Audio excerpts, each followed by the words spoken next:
En el siglo XX, después de la Segunda Guerra Mundial, muchos pensadores se preguntaron cuál sería el camino para que el mundo encontrara la paz mundial. Después de mucho echarle cabeza, llegaron a la conclusión de que habría por lo menos tres caminos. El primero, el más idealista, sería que todos los países del mundo se pusieran de acuerdo en un consenso que impidiera que hubiera razones para enfrentarse unos con otros. El segundo camino, un poco más realista, era el que llegara a haber un solo país o un grupo de países que estuvieran de acuerdo entre ellos y fueran tan poderosos como para imponerles al resto la paz por la fuerza. El tercer camino, que se veía como el más apocalíptico, es el de llegar a un mundo en el que el nivel de desarrollo y de capacidad de hacer daño que tuvieran las armas fuera tan alto que todos los países tuvieran miedo a que los demás las usaran en contra suya. La guerra en Ucrania parece mostrar que ese tercer camino, el más pesimista de todos, fue el que terminó haciéndose realidad. De hecho, en su discurso más reciente, el presidente de los Estados Unidos expresó ese miedo y esa necesidad.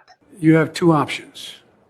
Start a third world war, go to war with Russia physically, or two, make sure that a country that acts so contrary to international law ends up paying a price for having done it.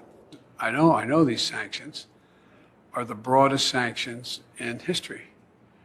And economic sanctions and political sanctions. Las sanciones económicas no son un tema nuevo. De hecho, hay países del mundo que durante muchos años han sobrevivido a pesar de ellas y sin embargo se han visto muy afectados por las mismas. Países como Cuba, Corea del Norte y más recientemente Venezuela. Pero estos son países o pequeños o pobres o con poca relevancia en la economía mundial. Y no es lo mismo imponerle una sanción económica a ellos que imponérsela a Rusia. Rusia no solo es el mayor productor y exportador de petróleo del mundo, sino que, como hemos dicho en otros videos, muchos países, incluido Colombia, dependen de sus fertilizantes y agroquímicos y Europa particularmente depende de su gas natural, por lo que el arma de las sanciones económicas será un arma de doble filo para quien la utilice. De hecho, el propio presidente español lo reconoció en una alocución cuando la Unión Europea lanzó su primera tanda de sanciones. Este conflicto y las sanciones que derivan de él van a tener, sin duda alguna, un impacto económico en nuestro país y en la Unión Europea, especialmente